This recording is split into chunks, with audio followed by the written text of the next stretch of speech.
Setelah cor-coran menyerang Gaza, kini gudang senjata Israel dilaporkan kosong melompong.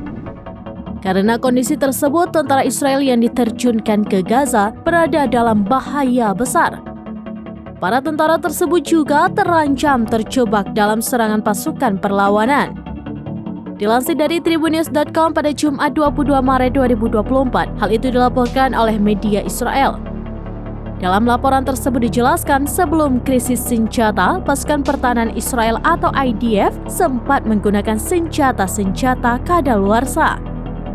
Namun, penggunaan senjata kadaluarsa itu menyebabkan penargetan secara acak dan sembrono. Peluru yang ditembakkan juga kerap meleset hingga digunakan secara berlebih-lebihan. Akibat penggunaan senjata yang berlebihan itu, pasukan Zionis kini krisis senjata. Bahkan gudang senjata Israel pun dilaporkan kosong melompong.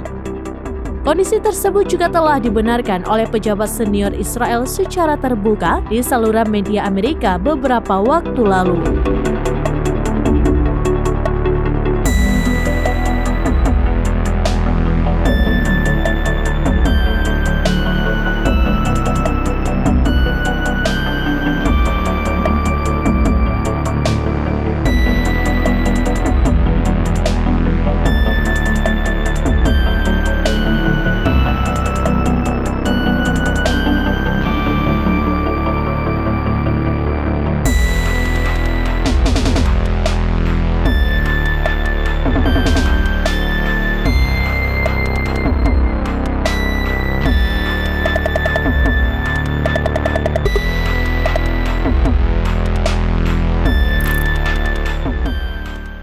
Download Tribun X sekarang, menghadirkan lokal menjadi Indonesia.